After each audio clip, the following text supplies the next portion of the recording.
कैसे हैं आप। मैं कुसुम सैनी अपने YouTube चैनल में आपका वेलकम करती हूँ। मैं अपनी अकाउंट्स की क्लास स्टार्ट करने जा रही हूँ और मेरा जो अकाउंट्स की फर्स्ट क्लास है वो है पार्टनरशिप पर बेस्ड। पार्टनरशिप आप जानते हैं कि आप चाहे CBSE में 12th में हो या आप HBSE क्लास में आप 12th क्लास में हो, आपके पास पार्टनरशिप एक इम्पोर्टेंट टॉपिक है, इम्पोर्टेंट चैप्टर है, एक आप कह सकते हैं एक इम्पोर्टेंट बुक का पार्ट है जिसमें आपके 5 चैप्टर कंसीडर किए जाते हैं, जिसमें फर्स्ट फंडामेंटल, फिर adjusting of A change in profit sharing ratio, admission of a new partner, retirement of A partner and dissolution of partnership firm. ये 5 चैप्टर आपके पार्टनरशिप फर्म में कंसीडर किए जाएंगे। तो फर्स्टली हम पार्टनरशिप चैप्टर को clearly करने के लिए पहले हम पार्टनरशिप की डेफिनेशन की तरफ जाएंगे। पार्टनरशिप है क्या? जैसे कि आपको नाम से क्लियर है, पार्टनरशिप। पार्टनर्स इसमें इट मींस इसके अंदर टू और मोर देन 2 पर्सन तो होंगे।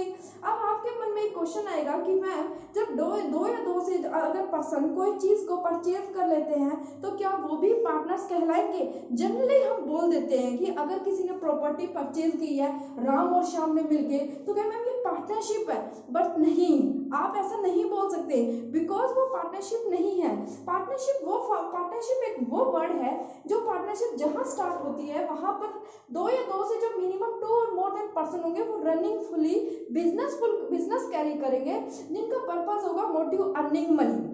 तो फर्स्टली आप ये बात ध्यान रखना। और फर्स्ट सेकंड है पार्टनरशिप की डेफिनेशन दी गई है 1932 सेक्शन 4। मैं आपको फिर से कंसीडर कर रही हूँ कि 1932 सेक्शन 4 में पार्टनरशिप की डेफिनेशन दी गई है। इसके मेंबर बताए गए हैं minimum member 2 and maximum member 50। अब फिर एक बात और आपको जो बहुत ही ज्यादा ध्यान में रखनी है कि मैक्सिमम मेंबर जो है इसकी क्या डेफिनेशन ये भी 1932 में आई है? नहीं, ऐसा नहीं है।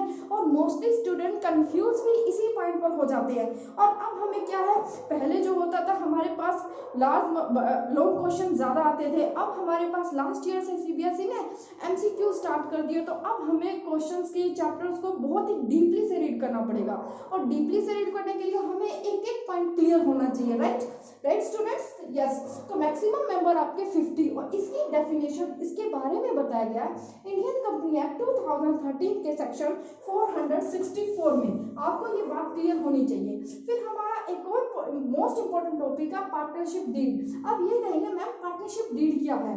पार्टनरशिप डीड में वो सारे रिटन एग्रीमेंट होंगे, पार्टनर्स का नाम, पार्टनर्स की फर्म का नेम, पार्टनर्स का एड्रेस, पार्टनर्स का प्रॉफिट शेयरिंग रेशो क्या होगा, वो सब रिटन फॉर्म में अगर हम साइन करवा लेते हैं तो वो हमारी पार्टनरशिप डीड कहलाएगी। अब क्या होता है, CBSE क्वेश्चन चेंज कर देता है। क्वेश्चन कैसे 1 मार्क्स में चेंज करना है, पार्टनरशिप डीड का नाम चेंज करके देगा, क्योंकि पार्टनरशिप डीड को तो हर स्टूडेंट इजीली कंसेप्ट कर लेगा।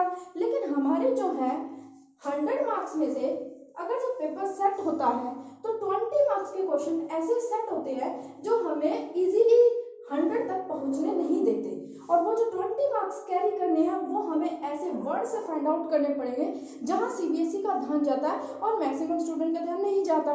तो इसमें पार्टनरशिप डीड को हमें AOP से कंसीडर किया। आप कहेंगे what is the meaning of AOP? AOP full form है आर्टिकल ऑफ पार्टनरशिप। आप कहेंगे मैम आर्टिकल ऑफ पार्टनरशिप क्या है?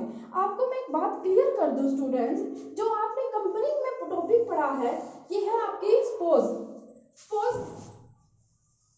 A एंड B 2 पार्टनर है, ये दोनों इनकी फर्म है।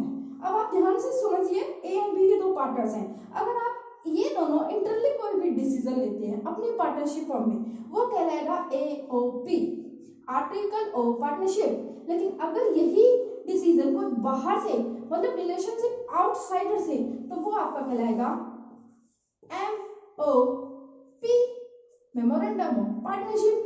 बट मेमोरेंडम ऑफ पार्टनरशिप की नीड नहीं होती। हमें क्या है, आर्टिकल ऑफ पार्टनरशिप तक ही कंसीडर कर लिया जाता है और यहीं पे हमारा टॉपिक खत्म हो जाता है। बट हम जो है आज का जो हम टॉपिक कर रहे हैं वो हमारा टॉपिक है admission of A partner. Admission of A partner में आप जानते हैं पार्टनर स्टूडेंट्स की हमारा जो नाम मैंने लिखा है एडमिशन, इट मीन्स आपके 2 पार्टनर्स तो ऑलरेडी है ना। सपोज A एंड B हो सकते हैं, राम एंड श्याम भी है, पार्टनर्स 2 हो सकते हैं। इसमें न्यू पार्टनर्स आ रहा है एडमिशन, और वो एडमिशन किसके सेक्शन में आएगा?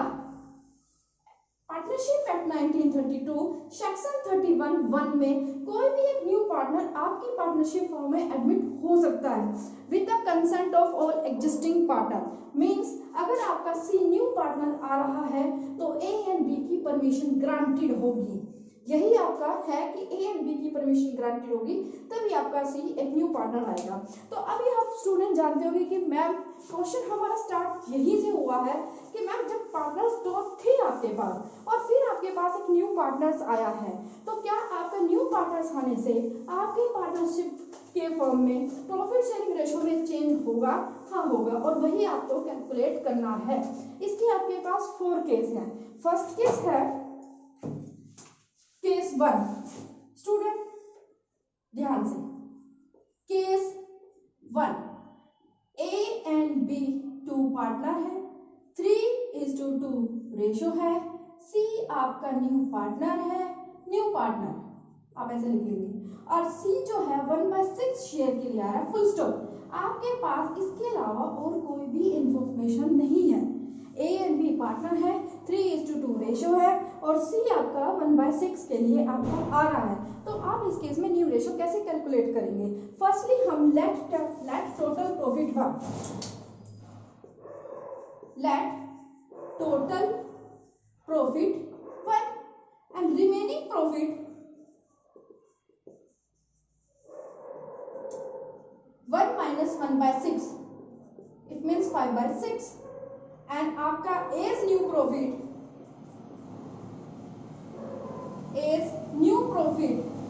5/6 into, आप इन दोनों को ऐड करेंगे स्टूडेंट, 3 and 2 5, यानी कि 3/5, and बीस new profit 5/6 upon 2/5। Clear students? And next आपको सीज न्यू प्रॉफिट आपको गिवन है 1/6। अब यहाँ पर लिख के आप इसकी कटिंग कर सकते हैं, जैसे कि 5 to 5 कैंसिल कर सकते हैं, 5 to 5 कैंसिल कर सकते हैं, 1/6 रह सकता है। बट मैं आपको एक एडवाइस दूंगी कि आप इसको कैंसिल ना करें, क्योंकि कुछ शेयर्स ऐसे होते हैं जो पार्टनर्स का कैंसिल नहीं होता, तो वहां पर कैलकुलेशन बहुत ज्यादा लंबी हो जाती है, स्टूडेंट्स कंफ्यूज हो जाते हैं। तो आप डायरेक्ट मल्टीप्लाई करें, 15/30, 10/30 एंड 1/6 है। अब आप इन तीनों का रेशो लेंगे, 15/30, 10/30 एंड 1/6। एलसीएम लेंगे 30, 50, 10 एंड 5। इजीली क्लियर हो गया स्टूडेंट्स? और अगर मैं अब इसको शॉर्ट फॉर्म में लिखूं तो मैं लिख सकती हूँ 1, 2, 3, यानी कि 3:2:1 आपका न्यू प्रॉफिट शेयरिंग रेशियो है। Is that clear students? And next हमारा जो टॉपिक है केस 2। केस 2, इसमें भी आपके पास प्रॉफिट पार्टनर्स होंगे 2, ए एंड बी, 7:5। सॉरी, हम इसमें चेंज कर देते हैं, 7:5 कर देते हैं, जो आपको इजीली कंसिडर हो जाए। 7:5 एंड सी जो है आपका वो आ रहा है 1/6 के लिए। अब आप कहेंगे मैम इसमें क्या चेंज है? इसमें आप ध्यान से देखना स्टूडेंट, इसमें मैं फुल स्टॉप ना लगाकर मैं आपको ये कह रही हूँ equally word,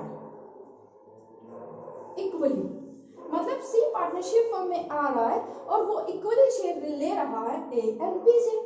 equally it means अपना इक्वली। अब आप कैसे करेंगे?